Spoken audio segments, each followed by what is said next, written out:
بسم اللہ الرحمن الرحیم. السلام علیکم. میں ہوں محمد عثمان اور آپ دیکھ رہے ہیں پروگرام حرفراز اور مقبول جان کے ساتھ. ناظرین، آج عالمی ادارہ صحت نے ایک ایسی بات کہی کہ جس کو سن کر رونگٹے کھڑے ہو جائیں. ان کے ایگزیکٹو ڈائریکٹر مائک ران نے کہا ہے کہ کرونا وائرس کہیں نہیں جائے گا، ہمیں اس وائرس کے ساتھ جینا سیکھنا ہوگا. کیوں کہیں نہیں جائے گا؟ اس لیے کہ اپنی شکلیں بدل رہا ہے اور دنیا جہاں کے ماہرین آج اس کا کھوج لگانے میں ناکام ہو چکے ہیں، اس کا علاج دریافت کرنے میں ناکام ہو چکے ہیں. کیسے ہمیں جینا سیکھنا ہوگا، ہمیں اپنی عادات کس طرح تبدیل کرنا ہوگا، کس طریقے سے ہمیں آگے بڑھنا ہوگا، یہ ہمارا آج کا موضوع. اور ساتھ ہی ہم بات کریں گے کہ ایک بھارت کے لیے سکم میں نیا محاذ کھل گیا ہے. نیپال کے اندر بھارت خلاف مظاہرے کیوں جاری ہیں اور کیا ہوا، ایک خاص ویڈیو بھی آپ کو دکھائیں گے. اور پروگرام میں ذکر کریں گے مشن نثار کا کہ پلازما ڈونیشن کے حوالے سے ایک اہم معاہدہ ہو گیا، جس کی تفصیلات سے ڈاکٹر زید اکرم اور ڈاکٹر حفیظ آپ سے ملوائیں گے اور ان سے پوچھیں گے کہ اس کے کیا اثرات ہوں گے اور خاص طور پر کرونا کے مریضوں کو کیا فائدہ ہوگا. پڑھتے ہیں اپنے پہلے سیگمنٹ کی جانب. اور یہ سب بالآخر WHO نے ہاتھ کھڑے کر دیے عملاً اور یہ کہہ دیا ہے کہ بھائی ساڑھے تینا رہنا، اس وائرس کے ساتھ جینا سیکھ لیں. دیکھیں، دنیا میں اس وقت سائنس جو ہے نا، ایک لفظ ہوتا ہے کہ اس کے دماغ گھوم گیا ہوا ہے. جس وقت کرونا آیا ہے تو اس وقت یہ اب رپورٹ باتیں ہوتی جا رہی ہے. تو 29 جنوری کو تبت کے علاقے میں سائنسدان جو تھے ان کی جو ایک آئس کیپس ہوتے ہیں. آپ نے دیکھا ہوگا کہ جس وقت بڑے بڑے گلیشیئرز والی جگہ ہوتی ہے تو اس کے اندر اگر ہاتھ ڈالو تو نیچے سے مچھلی نکل آتی ہے، پانی ہوتا ہے جس کے اندر وہ پولر بیئر جو بیٹھا ہوتا ہے. تو آئس کیپس کے اندر زندگی ہوتی ہے کہیں نہ کہیں. تو آئس کیپ کی لائف کی اسٹڈی کر رہے تھے تو انہوں نے وہاں پر تقریباً ایک اس کہتے ہیں گولیا آئس کیپ، بہت مشہور اس کا آئس کیپ ہے. اس کے اندر انہوں نے 33 ڈفرنٹ گروپ آف وائرسز جو دریافت کیے ہیں. 33. اور وہ کہتے یہ ہیں کہ ان 33 وائرسز جو ہیں یہ انسان میں قدرت نے وہاں پر سٹور کر رکھے ہوئے تھے، پڑے ہوئے تھے. وائرسز ہیومن لائف کے ساتھ چلے آ رہے ہیں. لیکن جب سے یہ اوزون کی لیئر آئی ہے اور اس نے گلیشیئرز کو میلٹ کرنا شروع کیا ہے، یہ ہمارے پانیوں میں آ گئے ہیں. اب وہ گلیشیئر میلٹ ہو کے سمندر میں تو بعد میں جاتا ہے، پہلے تو آپ کے نلکوں میں آتا ہے، پہلے تو آپ کے دریا میں آتا ہے، دریا سے فلٹر ہو کے نیچے جاتا ہے، نیچے جا کے آپ کے واٹر ٹیبل ریز کرتا ہے، واٹر ٹیبل ریز کر کے آپ اس کے اندر سے. تو یہ ایک کو کہتا ہے یہ ایک ایسا کرائسس ہے کہ ہو سکتا ہے کہ یہ جو کرونا وائرس ہے یہ آج سے کچھ سال پہلے، کیونکہ یہ جو آئس کیپ وائرسز ہے 2017 سے اس پہ بڑی اسٹڈی چل رہی تھی کہ یہ وائرسز جو ہیں کہیں اوپر سے آ رہے ہیں. اس کا مطلب یہ ہے کہ انسان نے جو چھیڑ چھاڑ کی تھی اللہ کی کائنات کے پورے سسٹم کے اندر، وہ ہوتا ہے جیسے بھیڑوں کے چھتے کو چھیڑ دیا ہوا تھا. انسان نے جو بھیڑوں کے چھتے کو چھیڑا تھا. اب جب مائک ریان نے تو آج بالکل جسے کہتے ہیں وہ مایوس کر دیا. اس نے کہا کہ ایک تو یہ ہے کہ ہمیں بہت سلو سپیڈ نظر آ رہی ہے، جتنی بھی نظر آ رہی ہے. سال 1.5 سال کے اندر اگر کہیں ویکسین ہم دریافت بھی کر رہے ہیں تو ویکسین جو ہے مہینہ 1.5 مہینہ چلے گی اور اس کے بعد جب کوئی بندہ اس ویکسین کو پیے گا تو وائرس بذات خود اپنی شکلیں بدل لے گا اور وہ ویکسین اس پہ انفیکٹو ہو جائے گی. جیسے انفلوئنزا کی ویکسین ہر سال نئی بنانی پڑتی ہے ان کو. اور دوسرا اس نے یہ کہا ہے کہ ایک اور چیز یہ ہے کہ اس ویکسین کی ماس پروڈکشن میں کرتے کرتے بھی کہیں 2-2.5 کئی سال لگ سکتے ہیں. اس کا مطلب ہے کہ ایک جو جنریشن جو اس وقت موجود ہے، اس وقت یوتھ کے جنریشن میں اپنی یوتھ گزار جائے گی. جو اس وقت 25 سال کے ہیں وہ کم سے کم 35 سال کی ایج تک کیا پہنچے گی. جو 20 سال کے ہیں وہ 30 سال کے، میرے جیسے جو 64 سال کے ہیں وہ اس سے اللہ تعالیٰ پر پہلے پہنچے ہیں، اس وقت سے پہلے. تو یہ پوری جنریشن، کیونکہ 3 جنریشن 30 ایئرس کی لائف ہوتی ہے، 10 سال کی بیسک انسان کی پروڈکٹیو لائف ہوتی ہے. تو وہ یہ ایسا سینیریو ہے کہ جس کے اندر اس وقت پوری دنیا، اب پرسوں جو جس چیز نے اور کیا ہے کاواساکی وائرس ہے. یہ کاواساکی وائرس ہے جو صرف بچوں کو ہٹ کرتا ہے اور اس نے امریکہ کو بھی ہٹ کیا ہے اور اس نے وہاں پر انگلینڈ کو بھی ہٹ کیا. 87 بچے جو ہیں وہ وہاں تھے اور اس کو سمجھتے تھے کاواساکی وائرس کو ہم نے ٹریٹ کیا تھا، لیکن اس نے کرونا کے ساتھ مل کے کوئی عجیب سی کمبینیشن بنائی ہے کہ 4 بچے مر گئے. اب یہ ایسے لگتا ہے کہ اللہ تبارک تعالیٰ اس کائنات سے ضرور سے زیادہ ناراض ہو چکا ہوا ہے. اس کے کوئی نہیں دیکھ رہا، تدبیر کے طرف پڑے ہوئے ہیں، اس سے کر لو، اس سے کر لو، یہ کر لو، وہ کر لو. اس کائنات کے مالک کی طرف کسی کی کوئی توجہ نہیں جا رہی اور یہ بہت تکلیف دہ چیز ہے. آج بھی سیریسلی، میں سچی بات ہوں، سیریسلی اس طرف کوئی ڈسکشن ہی نہیں کرتا کہ اللہ تبارک تعالیٰ کی طرف سے ہمارے پر عذاب نازل ہوا.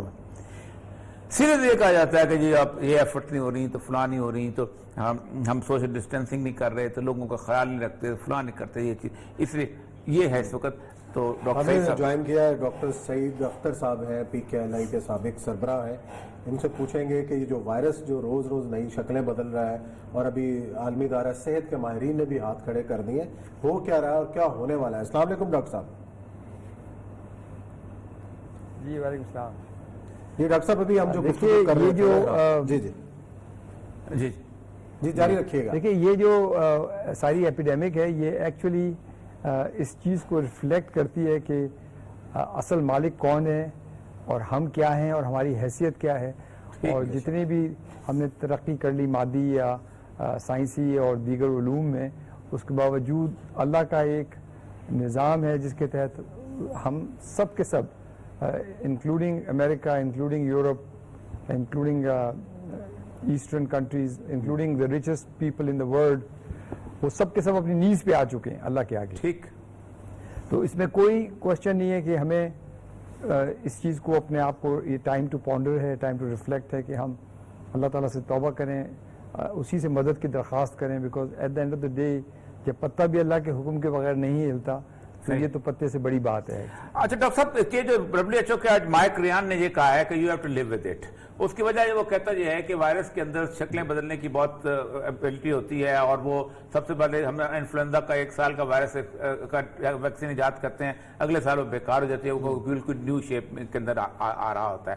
اس طرح وہ انہوں نے اس ایک اسٹڈی کو بھی ریفر کیا ہے کہ جو آئس کیپس کے اندر جو جنوری کے 29 تاریخ کو تبتن آئس کیپ میں ہوئی تھی کہ وہاں کو 33 قسم کی different families of the virus ہیں کہ جو گلیشیئرز میلٹ ہوئے ہیں تو انسان کے اب زمینوں میں, پانیوں میں اب وہ شامل ہوتے چلے جا رہے ہیں. اور ابھی کل پرسوں جو آپ نے دیکھا ہوگا کاواساکی وائرس جو ہے, یہ سب کچھ کیا ہو رہا ہے؟ یہ عجیب و غریب تو انسان کو جسے کہتے ہیں اللہ تعالیٰ نے گھیر لیا ہے.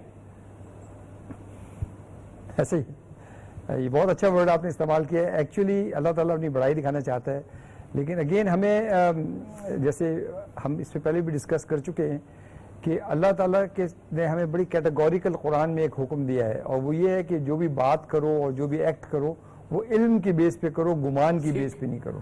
قرآن نے یہ بات ملٹیپل ٹائم کہی ہے کہ کیا جو علم رکھتے ہیں, جو علم نہیں رکھ سکتے وہ برابر ہو سکتے ہیں, جو دیکھ سکتا ہے وہ جو نہیں دیکھ سکتا کیا وہ برابر ہو سکتا ہے, وہ نہیں ہو سکتا. لہٰذا جو بھی اللہ تعالیٰ نے یہ آزمائش ہم پہ نازل کی ہے اس کا مقابلہ ہمیں یعنی دعا, عاجزی, انکساری سے کرنا ہے, لیکن ساتھ ساتھ علم کو استعمال کر کے ہمیں آگے چلنا ہے. جی اب اس میں جو سب سے بڑی بات ہے وہ یہ ہے کہ اس میں کرونا کے وائرس کی جو سب سے اہم ترین چیز ہے وہ یہ ہے کہ ہمیں ابھی اس وائرس کا کچھ پتہ ہی نہیں ہے. We don't know nothing. اگر کوئی آدمی یہ کہتا ہے کہ اس کو سب کچھ پتہ ہے تو یا تو وہ کوئی جاہل آدمی ہے یا پھر وہ جھوٹ بول رہا ہے. اب یہ ہو یہ رہا ہے کہ یہ ایک ایسی ایوالونگ چیز ہے, اور اس میں ایک چیز سمجھنے کی ضرورت ہے. جتنے بھی اللہ تعالیٰ نے جس چیز کے ساتھ مجھے پیدا کیا ہے وہ میرا اپنا نظام دفاع ہے, اور وہ اپنے نظام کو اپنا سمجھتا ہے. جو چیز باہر سے آئے گی, چاہے وہ ایک ٹرانسپلانٹڈ کڈنی ہو, چاہے کوئی وائرس ہو, کوئی بیکٹیریا ہو, باڈی اس کے خلاف ایک ٹریمینڈس اماؤنٹ آف ڈیفense میکنزم ہوتا ہے جسم کے اندر. ہر طرح کے وائٹ سیلز اور دیگر میکروفیجز, کلر سیلز, وہ اس کو آ کے مارنے کی کوشش کرتے ہیں. تو پہلی دفعہ جب کسی اس طرح کی وبا سے یا بلا سے انسان کے جسم کا ایکسپوجر ہوتا ہے یا امیون سسٹم کا ایکسپوجر ہوتا ہے تو اس کو پتہ نہیں ہوتا ہے کہ یہ کیا ہے. لیکن جو دوسری گو میں جب ایک دفعہ باڈی میں وہ ایکسپوز ہو چکا ہوتا ہے, جب دوسری دفعہ اس کا سیکنڈ ایکسپوجر ہوتا ہے تو اس کی میموری میں ہوتا ہے کہ اچھا یہ وہ وائرس تھا, تو اس کے جن سیلز میں اس کے خلاف میموری اسٹور تھی وہ فوراً ایکٹیویٹ ہوتے ہیں, اس کو مارنے کی کوشش کرتے ہیں. یہاں مسئلہ یہ آ رہا ہے کہ یہ جو وائرس ہے جب اس کی آؤٹر شیپ بدل جاتی ہے تو جو چیز ہماری باڈی نے میمورائز کی تھی, اس کی میموری میں تھی, اب وہ چیز بدل گئی, یعنی اس نے اپنا بیس بدل لیا. ان ادر ورڈز اگر اس کو بالکل میں اگر پلین اردو میں کہوں کہ فرض کیا ہے وہ نیلے رنگ کا وائرس تھا یا اس کی آؤٹر کور پہ جو تھا وہ نیلا رنگ تھا, تو اب وہ جب وہ آئے گا وہ پیلے رنگ کا آئے گا تو باڈی اس کو ریکگنائز نہیں کرے گی. اور یہی ٹریجڈی ہماری انفلوئنزا وائرس کے ساتھ کئی صدیوں سے, کئی دہائیوں سے چل رہی ہے کہ وہ آتا ہے ہر دفعہ. تو اب وہ اس کا ایک میتھمیٹیکل ماڈل انہوں نے ڈیولپ کیا ہے کہ کیا وہ پریڈکٹ کرتے ہیں کہ اگلے سال کیا ہوگا اور اس کے بعد کس طرح سے وہ وائرس دوبارہ اس کے اندر آئے گا. تو یہ جو چیزیں ہیں یہ اب ہمیں یہ اس چیز پہ کی طرف لے کے جاتی ہیں کہ کیا ہم کبھی بھی اس کے خلاف long lasting antibodies develop کر سکتے ہیں. یہ ساری چیزیں بھی دیکھنے کی ہیں, اس میں وقت لگے گا اور یہ ٹائم ہی ہمیں بتائے گا کہ ہم کہاں جا رہے ہیں. اچھا ڈاکٹر صاحب, ہمارے ہاں جو وائرس کا جو رویہ ہے, خاص طور پہ پاکستان اور یہ جو انڈیا اور بنگلہ دیش کی بھی بات ہو رہی ہے, اور ہمارے جو ماہرین ہیں اس بات پر تو شکر بھی ادا کرتے ہیں کہ ہمارے ہاں اس طریقے سے جو ہے وہ ڈیتھس نہیں ہو رہی ہیں, اور جیسے کہ یہ وائرس نے امریکہ, برطانیہ یا اٹلی میں کیا ہے, تو کیا ہمارے ہاں اس کا جو رویہ مختلف ہے؟ یہ ہمارے ہاں کون سی وائرس کی قسم ہے کہ جو ایکٹیو ہے, یا جو ہم غیر محتاط ہیں اس سے خدا نہ خواستہ کچھ مزید بہت بڑی صورتحال تو نہیں پیدا ہو سکتی؟ دیکھیے میں سمجھتا ہوں کہ یہ سٹیٹمنٹ ٹو سٹارٹ ود غلط ہے کہ وائرس کا رویہ ڈیفرنٹ ہے. اگر آپ ٹریجیکٹریز کو اسٹڈی کریں تو ہم ایگزیکٹلی اسی ٹریجیکٹری کو فالو کریں جو امریکہ اور انگلینڈ والوں نے فالو کی. ہمیں جو واحد چیز جو میری نظر میں, بلکہ دو چیزیں میں سمجھتا ہوں کہ جو امپورٹنٹ ہے, وہ یہ ہے کہ ہماری چونکہ پاپولیشن زیادہ ینگ ہے تو یہ ایک ہمیں ایک نیچرل امیونٹی ہے کہ اس وائرس کا جو بایولوجیکل بیہیویئر ہے وہ یہ ہے کہ یہ اولڈر پیپل کو زیادہ متاثر کرتا ہے. چونکہ ہماری bulk of the population young ہے تو ہم اس کا وہ امپیکٹ نہیں دیکھ رہے. دوسرا میں سمجھتا ہوں جو ہم جس طرح سے ہم رہتے ہیں اس کا ایک ڈفرینس ہے کہ امریکہ وغیرہ میں انہوں نے سارے بوڑھوں کو ایک نرسنگ ہومز میں رکھ دیا ہے. اچھا ہمارے یہاں ہمارے گھر میں یہ برکت کا باعث ہے کہ دادا ابا دادی اماں ہمارے ساتھ رہتے ہیں, تو وہ جو ایک جگہ پہ جب جیسے یہ چیزیں پھیلتی ہیں تو وہ سڈنلی اس اولڈ ایج گروپ میں یا اولڈ ہوم گروپ میں ایک دم بہت تیز سے پھیل کے لوگوں کو مار دیتی ہے. تیسرا جو ہے ہمارے یہاں زیادہ تر جو گھر ہیں وہ سینٹرلی ایئر کنڈیشن نہیں ہے, تو ہوا کا ایک سرکولیشن ہے, ایون چاہے چھوٹا بھی گھر ہو اس میں کھڑکیاں ہیں. تو یہ بڑا ایک نون سائنٹیفک فیکٹ ہے کہ کسی بھی وبا میں جب وائرل لوڈ زیادہ ہوگا, یعنی مقدار وائرس کی ایک کنٹینٹ اسپیس میں زیادہ ہوگی, تو اس کی تیزی سے وہ وائرس پھیلے گا. تو یہ ہمارا جو گھروں کا سٹائل ہے, رہنے کا سٹائل ہے. اور پھر چوتھی چیز میرا خیال یہ ہے کہ ابھی جو ایک اسٹڈی تھی کہ جو الٹرا وائلٹ ریز سن کی وجہ سے, یہ گرمی کی بات نہیں کر رہا میں, چونکہ گرمی تو آسٹریلیا اور نیوزی لینڈ میں بھی تھی جب یہ وائرس پھیلا, ہم بات کر رہے ہیں سن کی. تو جہاں سن کا ایکسپوجر زیادہ ہوگا وہاں پہ سرفیسز پہ یہ وائرس بہت ریپڈلی مرے گا. تو شاید وہ ایک ہمیں سمجھنے کہ ہمارے اندر کوئی ٹھیک ایسے ہی ہے. اچھا, یہ امیونٹی کو بڑھانے کے لیے خاص طور پر ہمارے ہاں نوجوان ہیں, بوڑھے ہیں, ایک ساتھ رہتے ہیں, اور نوجوان میں جس طرح آج باہر بھی نکلے ہوئے ہیں, سڑکوں پر شاپنگ بھی ہو رہی ہے, تو اس کے ساتھ ساتھ ہم احتیاطی تدابیر بھی اختیار کریں, ساتھ اپنے آپ کے اندر جو قوت مدافعت بڑھانے کے لیے کون سی غذائیں کھائیں, کون سی احتیاط کریں, یہ بھی تھوڑا سا ہمارے ناظرین کو بتائیں.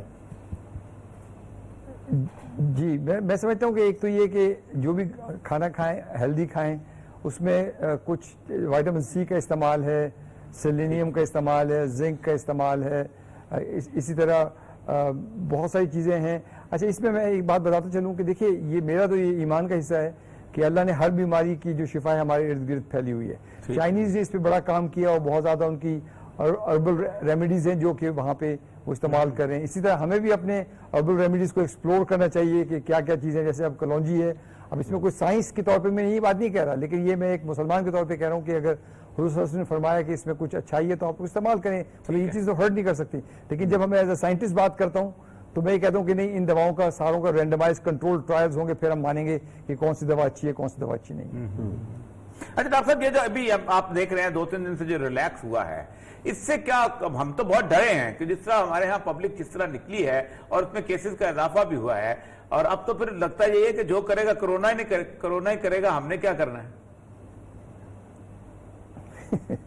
آپ کی بات بالکل صحیح ہے, اور میں لاسٹ 6 ہفتوں سے اس پہ بہت شدت کے ساتھ اپنا خیال کا اظہار کر رہا ہوں کہ اگر چونکہ اس مرض کا نہ کوئی ویکسین ہے نہ کوئی دوائی ہے, تو واحد علاج اپنے آپ کو اور اپنے لوڈ ون کو جو بچانے کا ہے وہ اپنے آپ کو سیلف آئسولیٹ کرنا ہے. اور گورنمنٹ کو چاہیے تھا کہ اسٹرکٹ لاک ڈاؤن کراتی. بہرحال جو اکنامک مسائل ان کے سامنے ہیں ان کی بیس پہ انہوں نے جن چیزوں کو بھی مد نظر رکھ کے یہ فیصلہ کیا ہے, میرے نظر میں یہ غلط فیصلہ ہے. کیونکہ کبھی بھی دنیا میں کسی جگہ پہ بھی جب گراف اس کا اپورڈ ٹریجیکٹری تھی, دیکھیں یہ جو ریلیکسیشن لاک ڈاؤن کسی بھی ایپیڈیمک میں کیے جاتے ہیں وہ اس وقت کیے جاتے ہیں کہ جب وہ گراف اوپر جاتا ہے پھر وہ پلیٹو کرتا ہے پھر وہ نیچے آنا شروع کرتا ہے. جب وہ تقریباً 2/3 نیچے آتا ہے تو پھر آہستہ آہستہ آپ کنٹرول فارم میں ریلیکسیشن کرتے ہیں اور چیزوں کو کھولتے ہیں. ہمارے یہاں تو میں حیران ہوں صاحب کہ مطلب مجھے سمجھ میں نہیں آتا کہ عید کی خریداری میں ایسی کون سی قیامت آ رہی ہے. اللہ کرے گا, دیکھیں یہ رمضان ہمارے سب کے لیے ایک بڑا سیڈ رمضان گزرا ہے, لیکن وہ گزر گیا الحمدللہ، لوگوں نے اپنی عبادتیں کر لی. عید بھی آ جائے گی چلی جائے گی، اگر ایک عید میں ہم نے نئے کپڑے نہیں پہنے تو کون سی ایسی قیامت آ جائے گی. لیکن میں سمجھتا ہوں کہ لوگوں کا رویہ انتہائی غیر معقول اور غیر سنجیدہ ہے، اور اسٹیٹ کو اس پہ سختی کرنی چاہیے. دیکھیں اسٹیٹ کا کام صرف تلقین اور وہ ریکویسٹنگ کرنا نہیں ہے. یہاں پہ پبلک ہیلتھ ایٹ رسک آتی ہے. State has to exercise its power as a state. State تو وہاں کی طرح ہوتی ہے جو اپنی سٹیزن کو پروٹیکٹ کرتی ہے. صحیح بات ہے. ٹھیک ڈاکٹر صاحب، تھینک یو ویری مچ، بہت بہت شکریہ، آپ ہمارے ساتھ تھے. یہ دیکھیں یہ رویہ جو ہے کہ وہ کہتے ہیں اسٹیٹ انٹروین کرنا چاہیے. اسٹیٹ کا کام ڈرانا تو نہیں ہے نا، نہیں کیا تو ہم کر دیں گے. ٹھیک، اسٹیٹ کا کام یہ ہے کہ ایک آدمی اگر، اب دیکھیں میں کل کی بات بتاتا ہوں، PTC کی بات ہے، ویگو کمپنی کی. انہوں نے پورے 3 مہینے کوارنٹین میں رکھا ہوا تھا، بڑے ٹھیک ٹھاک چل رہے تھے. اچانک ان کے 2 بچے جو ہیں انہوں نے کہا جو ساری پھوپھی فوت ہو گئی تھی جنازہ پڑھن جان، اور پھوپھی فوت ہونے گئی ہے، اور 2 بندے آئے ہیں، 100 لوگوں کو کورونا نکل آیا، وہ پھر دوبارہ سے شروع ہو جائے. تو یہ 2 بندے جو چھوڑتے ہیں نا، جو کہتے ہیں نا سمارٹ لاک ڈاؤن، یہ سمارٹ لاک ڈاؤن، یہ 2 بندے جو ہیں 100 لوگوں کے لیے ہو جاتے ہیں. جہاں اتنا کنٹرول تھا وہاں یہ صورت ہے. آپ روزانہ دیکھ لیں 2500 پونے 3000 بندہ بڑھ رہے ہیں روز. اب وہ نہیں عثمان صاحب، 2500-3000 کو آپ طرح سے ضرب دیں نا، کتنے لوگوں سے ملیں گے، کہاں جائیں گے، کس جگہ جائیں گے، بچوں کو ملیں. مجھے تو کم از کم اس عورت کو 3 مہینے کی سزا ہونی چاہیے اس وقت، جو اپنے چھوٹے ننے بچے کو گود میں لے کے آئی ہے اور اپنے بچے کی قاتل ہے ماں، بازار میں لا کے وہ کس خوشی میں تم لے کے آئی. آج تو مردوں کو بھی مردوں کو تو ظاہر بات ہے، وہ تو اور آپ کا پونڈی کا مزاج تو کمال ہے نا. پھر اس مسئلے نکلے ہوئے. اب دیکھیں آپ رش کہاں پر ہے، اس جگہ پہ کہ جہاں مجھے یہ سمجھ آئے کہ یہ جو ڈیزائنر کلوتھس شاپس ہیں، یہ کون سی ایمرجنسی ہے بھائی؟ آن لائن بیچ دیں، بند کرو بھائی. نہیں آن لائن کا آپشن ہے، پرمیشن نہیں ہونی چاہیے. اب دیکھیں انہوں نے ایئر کنڈیشن کی بات کی ہے، ٹھیک ہے. اب وہ کل ہمارے تاجر صاحب جو ان کی باتیں کر رہے تھے، ہم ایئر کنڈیشن کو یہ کر دیں گے. سفارشات پیش کی ہیں، وزیر اعظم تک گئی ہیں. آپ مجھے یہ بتائیں شاپنگ مال میں ایئر کنڈیشن بند ہو جائے، مئی کا ہوگا مہینہ، شاپنگ ہوتی ہے وہاں جہاں ٹوٹل ونڈوز کنٹرول بند ہے، جہاں ہوا کا راستہ نہیں ہے کوئی. لیکن نہیں، پاگل پن ہے، بس سوار ہے، چلتے جاؤ چلتے مت. خود آپ سوچے نا کہ روشن دان تو ہے نہیں. چلے ویسے تو کل سے پھر 3 دن کا بڑا اسٹرکٹ لاک ڈاؤن شروع ہوگا، جمعہ ہفتہ اتوار پیر سے پھر شروع ہوگا. دیکھتے ہیں کیا ہوتا ہے. ناظرین یہاں بریک کا وقت ہے، بریک لیتے ہیں، اور بریک کے بعد آئیں گے اور ذکر کریں گے بھارت اور چین کے نئے تنازع.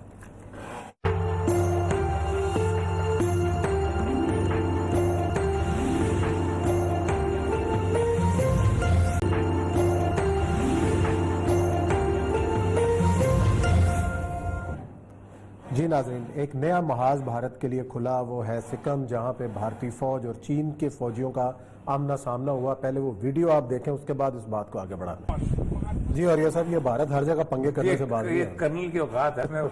وہ جو چینی ہے نا، وہ عام سا وہ بارڈر، اس نے پوچھا ہے کہ تم یہاں کیا کر رہے ہو. اس نے کہا یہ ڈسپیوٹڈ ایریا ہے اور مجھے آرڈر ملا ہے کہ اس کو اسیس کر. ڈسپیوٹڈ ایریا کہتے تم کہا نکلو یہاں سے. اس نے کہا بات مت بڑھاؤ، ہم نکل جاتے ہیں. اس نے کہا نکلو یہاں سے. اس کو نکلنے کے بعد اس نے کہا کہ تم پتھر تو نہیں مارو گے ہمارے اس کے اوپر. اس نے کہا کہہ رہا نکلو، دباؤ جائے یہاں سے. وہاں سے نکل گئے. مسئلہ یہ ہے کہ اس وقت نیپال میں انڈیا جو ہے وہ ایک سڑک بنا رہا ہے اوپر سے علاقے کے ساتھ، جو کہ سکم کی طرف سے ہوتے ہوئے نکلتی ہے آگے. یہ ایک ڈسپیوٹڈ ایریا. دیکھیں جو ہمالائز ہے نا، ہمالائز پر جو سارا ایریا ہے جس میں تبت آتا ہے، جس میں سکم آتا ہے، جس میں بھوٹان آتا ہے، جس میں نیپال آتا ہے، اسی کے ساتھ ساتھ جو ناگالینڈ اور میزورام اور یہ سارے علاقے جو ہیں ساتھ ساتھ اس کے پھر آگے پھر نیچے بنگلہ دیش کے اوپر کا جو سارا علاقہ آ جاتا ہے، آسام کا علاقہ آ جاتا ہے. یہ پورا علاقہ جو ہے ہمیشہ سے انڈیا کے لیے ایک درد سر رہا ہے. چائنیز نے اس کو بہت حد تک کنٹرول کر لیا تھا. یہی وہ جگہ تھی کہ جہاں ایک زمانے میں روہنگیا رہا کرتے تھے، اور روہنگیا کو انگریزوں نے اٹھا کے اراکان جو ہے صوبہ وہاں جا کے رکھ کر دیا تھا. نیپال کے ساتھ انڈیا کی ہمیشہ سے ایک دشمنی رہی ہے. میں آپ کو اس بات بتاؤں جو مزدار بات کہ میرا 1991 میں ڈرامہ آیا تو مجھے پتا چلا کہ ہمارے وہاں پر ایک ساتھ نیپالی تھے، تو انہوں نے مجھے بتایا کہ آپ کا ڈرامہ نیپال میں دیکھا جا رہا، میرے بچے دیکھ. میں نے کہا کہتے ہیں ہم انڈیا کی دشمنی میں پاکستان کے ڈرامے دیکھتے ہیں. اچھا. اور بہت شدت سے دیکھتے تھے ڈیمیج. آج بھی آپ کسی نیپالی سے ملے نا تو اس کے اندر سے انڈیا کے ساتھ اس کی ایک دشمنی حالانکہ تو یہ سمجھتے ہیں کہ یہ ہندو مت اور بدھ مت ہے، یہ اس کی جنم بھومی ہم ہے، کیونکہ گوتم بدھ جو تھا وہ وہیں سے آگے جا کے وہاں سے ہو کے وہاں پہنچا تھا سانچی کے علاقے میں، اور وہیں سے اس نے گیان حاصل کیا تھا. اس وقت انڈیا نے وہاں ایک روڈ ڈسپیوٹڈ ایریا میں، یہ پہلے آج سے کو 20 سال پہلے چائنا نے شروع کی تھی تو انہوں نے ڈسپیوٹ ہوا تو انہوں نے کہا بس ٹھیک ہے جیسے ہے ویسے طرح. انڈیا نے اب شروع کیا اور اس پہ ان کے ہنگامے شروع ہیں کہ ہم یہ روڈ نہیں نکلنے دیں گے. صحیح. روڈ کا مسئلہ یہ ہے کہ انڈیا وہاں پہ چائنا کے ساتھ بارڈر ڈسپیوٹ کر کے وہاں کھڑا ہونا چاہتا ہے. بات آپ کی انڈیا کی یہ ہے کہ انڈیا اس وقت جتنا بھی اسلحہ بنا رہا ہے اس سے دنیا کو یہ جسٹیفائی کیا ہوا ہے کہ میں چائنا کے خلاف اکٹھا کر رہا ہوں، اور چائنا کی اکانومی کو تباہ کرنے کے لیے اب اس وقت دنیا کے پاس ایک ہی راستہ رہ گیا ہے کہ انڈیا اور چائنا کی وار. کیونکہ پاکستان کی وار سے تو چائنا کی اکانومی تباہ نہیں ہوتی، بلکہ پاکستان کی وار اگر ہو رہی ہوگی تو چائنا بیچ میں آئے گا تو دو لوگ چھڑانے والے ہوتے ہیں تو جس سے دشمنی ہوتی ہے اس کو 2 تھپڑ اور زیادہ مار کے اس کو پیچھے کھڑے ہو جاؤ، اور اگر چائنا بیچ میں کود پڑے اس بار کے اندر تو انٹرنیشنل کمیونٹی خود بخود اس کو کودنا پڑے گا. تو اس وقت وہ بیسیکلی یہی کر رہے ہیں کہ کسی نہ کسی طور پہ چائنا کے ساتھ اس کا ڈسپیوٹ جو ہے وہ کھلے. جب وہ ڈسپیوٹ کھلے گا تو پھر وہ چائنا کی اور انڈیا کی اگر وہ چیز ہوگی تو 10-15 دن بھی لڑائی چل گئی تو اکانومی جو ہے وہ کسی حد تک تباہ ہو جائے گی. یہ ہے اصل میں وہاں کا کرائسس. اس کرائسس کے اندر سب سے زیادہ ہوپ فل چیز جو ہے وہ اس وقت یہ ہے کہ انڈیا کا جو کشمیر ایشو ہے وہ ہائی لائٹ ہوتا جائے گا. اس کی ایک ریزن، جس ریزن کو انڈیا بھی سمجھتا ہے دنیا بھی سمجھتی ہے، کہ چائنا کا ڈسپیوٹ انڈیا کے ساتھ صرف ایک بنیاد پہ کھڑا کیا جا رہا ہے کہ the CPEC has to be controlled. کیونکہ اگر CPEC جو ہے اگلے 1.5 سال کے اندر اس نے اپنی کم از کم 25-30% پرفارمنس انٹرنیشنل لیول کی شروع کر دینی ہے تو اس کے بعد ہوگا یہ کہ پھر اس کی ترقی کو پھر روکا جا سکتا. اس کی وجہ پتہ کیا ہے؟ 68 کنٹریز یورپ کا جب سامان یوں جانا شروع ہوا، جنہوں نے فیکٹریاں لگائی ہوئی ہیں وہاں سے نکلنا شروع ہوا، وہاں سے جہاز پہ بیٹھا، جہاز پہ بیٹھ کے کسی نے بیلجیم پہنچا، کوئی ناروے پہنچا، کوئی سویڈن پہنچا، سعودی عرب سے تیل آیا، اپنا نائجیریا سے تیل آیا، وہاں سے پروڈکٹس آئے، گندم آئی، یہ تو ایک پھر اس کو جیسے سویز کو کوئی نہیں روک سکا تھا، جیسے پاناما لیک کو کوئی نہیں روک سکا تھا، جیسے اپنا جو اس کا ہے گولڈن ہارن کو کوئی نہیں روک سکا تھا. پھر یہ ایک انٹرنیشنل ٹریڈ روٹ جب بن جائے تو پھر اس کی ذمہ داری بن جاتی ہے کہ ہم اس کا تحفظ کریں گے. اس میں سے اکیلے چین کے جہاز تو نہیں چلنے، اور چین کے ہاں تو دنیا بھر کی فیکٹریز کھڑی ہوئی ہیں، اور پھر واپسی پہ جو ان کی انرجی کی، تو اس کو چاہتے یہ ہیں کہ یہ ابھی کمنس ہونے سے پہلے اس کو روکا جائے. اس کے لیے بنیادی طور پر چین کو disputed area along with Gilgit Baltistan کو کرنا ضروری ہے.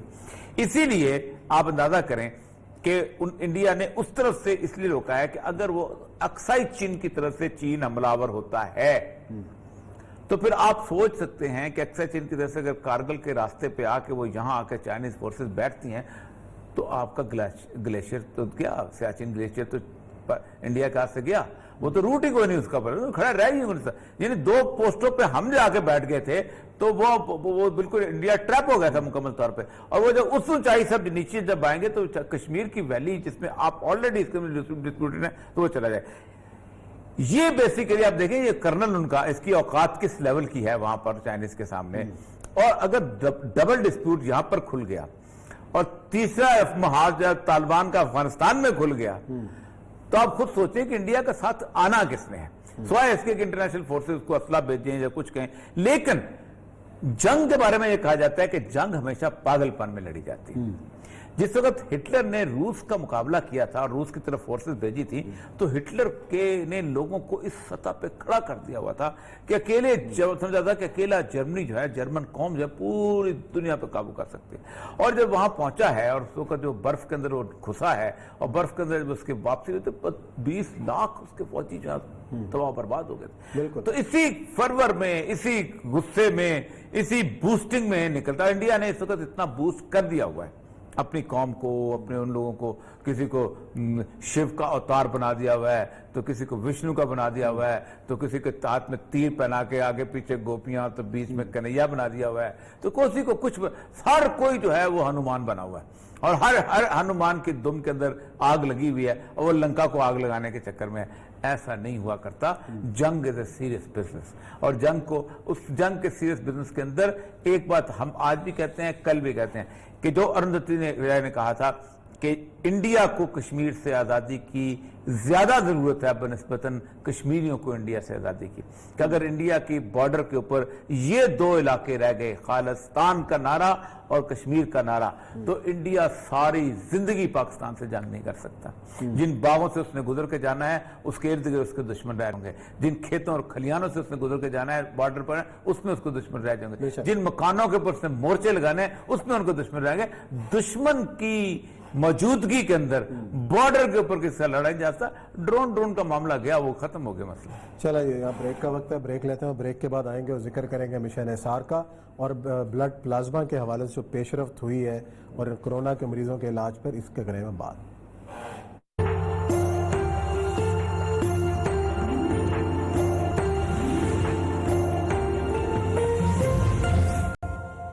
جی ناظرین، حرف راز میں ایک بار پھر خوش آمدید۔ ہم بات کریں مشن نثار کی، اور مشن نثار کی آج اہم پیش رفت یہ ہے کہ الخدمت ہیلتھ فاؤنڈیشن اور یونیورسٹی آف ہیلتھ سائنسز کے درمیان ایک ایم او یو سائن ہوا۔ الخدمت ہیلتھ فاؤنڈیشن جو ہے وہ بلڈ پلازما کے لیے ان کو فراہم کرے گی ڈونیشنز، اور یونیورسٹی آف ہیلتھ سائنسز جتنے کرونا کے سیریس مریض ہیں ان کے اوپر یہ بلڈ پلازما جو ہے استعمال کرے گی تاکہ وہ صحت یاب ہو جائیں۔ ہمارے ساتھ اس وقت الخدمت ہیلتھ فاؤنڈیشن کے سربراہ ڈاکٹر حفیظ الرحمان بھی موجود ہیں، اور ساتھ ہی یونیورسٹی آف ہیلتھ سائنسز کے ڈاکٹر جوید اکرم نے بھی ہمیں جوائن کیا۔ دونوں سے تفصیلات پوچھتے ہیں۔ پہلے ڈاکٹر جوید اکرم صاحب کی طرف چلتے ہیں اور پوچھتے ہیں کہ اس کا کیا فائدہ ہوگا، کتنے اثرات ہوں گے، اور الخدمت کس طریقے سے آپ کو یہ دے گی، کیا میکنزم طے پایا ہے؟ جی ڈاکٹر صاحب۔ جی بہت شکریہ۔ دیکھیں جی بہت شکریہ۔ یہ جو کرونا کی وبائی صورتحال میں ہم ہیں، ظاہر ہے کہ اس میں سب کی آزمائش ہے، انفرادی طور پہ اور اجتماعی طور پہ، اور میں سمجھتا ہوں کہ الخدمت ایسی ایک آرگنائزیشن ہے ہمارے ملک کی جس پہ ہمیں فخر ہونا چاہیے، اور میرا خیال ہے اس لیے کہ ان کی آپ خود دیکھ رہے ہیں کہ ویزیبلٹی بھی ماشاءاللہ بہت زیادہ ہے، اور ہر لحاظ سے آئی تھنک وہ ہماری توقعات پہ پوری اترے ہیں۔ تو اسی طرح جو اس مرض میں چند ایک مریض بہت سیریس ہو جاتے ہیں، جو بالکل زندگی اور موت کی کشمکش میں مبتلا ہو جاتے ہیں، تو اس کی وجہ سے وہ اللہ کو بھی پیارے ہو جاتے ہیں، تو ان کو بچانا سب سے بڑا مقصد ہے اس مرض کا۔ اس مرض کا یہ تو مقصد ہے ہی کہ اس کی ٹرانسمیشن روکی جائے، لیکن سیکنڈ ہماری پرائورٹی یہ ہے کہ وہ قیمتی جانیں کیسے بچائی جائیں، جو شاید 2-3% مریضوں کی رسک میں ہو جاتی ہیں۔ تو اس کے لیے ہمارے پاس کوئی خاص آپشنز ہیں نہیں، اس وقت کوئی کیور نہیں ہے، کوئی ہمارے پاس ویکسین نہیں ہے، کوئی کچھ نہیں۔ تو اس لیے میرا خیال ہے کہ جو ایک چیز کی جا سکتی ہے وہ کانولیسنٹ پلازما ہے، کہ ان لوگوں سے لیا جائے جن کو یہ بیماری ہو چکی ہے اور اللہ تعالیٰ نے ان کو صحت دی ہے، اور وہ اپنا صدقے کے طور پہ، صدقہ جاریہ کے طور پہ اپنا پلازما جب وہ نیگیٹو ہونے کے 2 ہفتے بعد وہ اپنی ڈونیٹ کریں، اور اس پلازما کو ہم ایز اے ہول پلازما بھی لگا دیتے ہیں، اور ہم اس میں سے IgG جو امیونوگلوبولن جی ہے وہ بھی ہارویسٹ کر کے وہ بھی لگا دیتے ہیں۔ تو یہ دونوں پروجیکٹس کے لیے ہمیں ڈونرز کی بھی ضرورت ہے اور آگے ریسیپینٹس کی ضرورت ہے۔ تو اس میں الخدمت، جیسے میں آپ کو کہہ رہا ہوں کہ بہت سارے شعبوں میں ہمارے ساتھ کوآرڈینیٹ کر رہی ہے، اور انشاءاللہ کرتے بھی رہیں گے، اور یہی اداروں کا مقصد ہونا چاہیے کہ they should be patient centred, کہ ان کو سب سے پہلے یہ جانوں کو بچانے کا مقصد ہونا چاہیے۔ اور ہمارے تو دین میں ہے کہ جس نے ایک جان بچائی اس نے انسانیت بچا لی۔ تو اس طرح جب ادارے ملتے ہیں تو ان کی جو بہت آؤٹ پٹ بہت زیادہ انہانس ہو جاتی ہے اس مقصد کے لیے۔ تو ظاہر ہے ہم جب ایک جیسا سوچیں گے، ایک جیسا ایکشن کریں گے، تو الخدمت انشاءاللہ ہمارے ساتھ، ایک تو ہمیں اس کے جو ڈونرز ہیں ان کو، کیونکہ ان کے پاس رجسٹرڈ ہیں، یہ خود اپنا RT-PCR بھی کر رہے ہیں، ان کے پاس ڈیٹا ہے، ہمارے پاس بھی ہے۔ ہم اکثر فون کرتے ہیں لوگوں کو، ان کو کہتے ہیں جی اللہ تعالیٰ نے آپ کو صحت دی، اب آپ دینا چاہیں گے پلازما؟ تو ان میں سے اکثر لوگ لبیک کہتے ہیں اور وہ آتے ہیں۔ تو ایک تو اس میں، دوسرا یہ کیونکہ ان کے ہاسپٹلز بھی ہیں، تھر میں بھی ہے اور کافی، تو وہاں اگر ان کو یا کہیں بھی کسی بھی ہاسپٹل میں، ان کے علاوہ بھی ہاسپٹلوں میں جس کو بھی پلازما چاہیے ہوگا، وہ سمجھ رہا ہے جو ٹریٹنگ فزیشین ہے کہ اس مریض کو پلازما سے بینیفٹ ہو سکتا ہے، اور وہ اپنا رن آؤٹ کر رہا ہے آپشن پہ جو ٹریٹنگ فزیشین ہے، اور وہ ڈیسپریٹ ہے کہ مریض کی جان بچے، تو وہ پھر ہم اس کو پلازما کولڈ چین کے ذریعے وہیں پہ فراہم کریں گے. تو یہ بڑا سمپل سا پروسیجر ہے اور یہ کوئی پلازما نیا چیز نہیں. یہ ہم مائسینیا گریوس سے لے کے گلن بیری بے انتہا بیماریوں میں ہم سالہ سال سے یوز کر رہے ہیں. جی ڈاکٹر حفیظ صاحب کووڈ-19 کیونکہ ایک ریسنٹ ہاں میں ڈاکٹر صاحب حفیظ الرحمان صاحب کی طرف آتے ہیں کہ یہ جو معاہدہ ہوا ہے MOU سائن ہوا ہے اس کے اندر الخدمت ظاہرہ آپ نے ٹیسٹنگ فیسلٹی بھی ثریا عظیم اسپتال میں شروع کی ہے اور اب تک ذرا ان ٹیسٹوں کے حوالے سے بتا دیں کہ کتنے لوگ آپ کی طرف آئے ہیں اور وہ جو لیب ہے وہ کتنا بوجھ برداشت کر پا رہی ہے, اور دوسری بات جو ڈونر حضرات ہیں انہوں نے کتنے افراد نے آپ سے رابطہ کیا اور آپ نے UHS کو اور وہ جو ساتھ یہ بھی ایڈ کر دیے کہ اندازاً ٹریٹڈ پیشنٹ ہیں کتنے جو کہ ٹھیک ہو کے گئے ہیں اور ان کا ڈیٹا آپ کے پاس اگر ہے تو ان میں سے کتنے ڈونرز بن سکتے ہیں جو کہ اپنا. بسم اللہ الرحمن الرحیم. پہلی بات تو یہ کہ ہم بہت ہی مشکور ہیں محترم جاوید اکرم صاحب کے, یونیورسٹی آف ہیلتھ سائنسز کے. جب سے یہ کورونا آیا ہے ہم دیکھ رہے ہیں کہ یونیورسٹی بہت آگے بڑھ کر اس میں کام کر رہی ہے. یہ لوگوں کی سروس بھی کر رہی ہے اور ریسرچ کی ایریا میں بھی کام کر رہی ہے, کیونکہ اس ریسرچ کے نتیجے میں انشاءاللہ پاکستان میں نئی چیزیں سامنے آئیں گی اور اس بیماری سے نمٹنے میں انشاءاللہ آسانی ہوگی. تو ہم ڈے ون سے ہی ان کے ساتھ ہیں اور یہ ہمارے مربی ہیں پروفیسر جاوید اکرم صاحب, تو ہم ان کے ساتھ تعاون کر رہے ہیں. تو جہاں تک ہماری لیب کا تعلق ہے ابھی حال ہی میں اسٹیبلش ہوئی ہے اور الحمدللہ اس نے اپنی کیپیسٹی 300 ٹیسٹ پر ڈے تک اچیو کر لی ہے اور ہم انشاءاللہ اور مزید بڑھائیں گے. اس کے ساتھ ہی اگلے چند دنوں میں ایک بڑی لیب اس طرح کی ہماری کراچی میں اسٹیبلش ہو جائے گی اور ایک فیصلہ آباد میں. یہ 3 بڑی لیبز جو ہیں ہمیں پوری توقع ہے کہ 1000 سے زائد ٹیسٹ پر ڈے انشاءاللہ کرنے کی صلاحیت رکھیں گی. اور اس کے علاوہ پھر ہم کلیکشن سینٹر جو ہیں ہماری لیبز موجود ہیں پشاور میں, راولپنڈی میں, مانسیرا میں اور ملتان میں, تو وہاں سے ہماری یہ کلیکشنز بھی ہوں گی اور انشاءاللہ اس کام کو ہم آگے بڑھائیں گے. یہ جو معاہدہ ہم نے کیا ہے محترم اکرم جاوید صاحب کے ساتھ یعنی یونیورسٹی آف ہیلتھ سائنسز کے ساتھ, اسی طرح کا MOU ہم سائن کرنے جا رہے ہیں محترم پروفیسر طاہر شمسی صاحب اور جاوید اکرم صاحب یہ مل کے سارا ہی کام کر رہے ہیں. تو ہم اس بڑے پروجیکٹ کا انشاءاللہ حصہ ہوں گے. اور کل ہی ہمارا معاہدہ سائن ہوا ہے اور میں نے ٹیلی فون کرنا شروع کر دیے ہیں. جو ہمارے اپنے کارکنان ہمارے پتہ ہے ہمیں بیمار ہوئے ہیں اس بیماری سے, ان کو میں نے انگیج کیا اور کہا کہ جیسی آپ ایلیجیبل ہوتے ہیں اس پلازما دینے کے لیے تو ہم سب سے پہلے آپ سے پلازما انشاءاللہ کلیکٹ کریں گے. ہم بہت جلد انشاءاللہ لاہور والی لیب میں پلازما فیسز کی مشینری بھی انسٹال کر دیں گے اور ہمیں شمسی صاحب نے کہا ہے کہ ہم کٹس بھی پرووائڈ کریں گے, خود UHS کا تعاون ہے.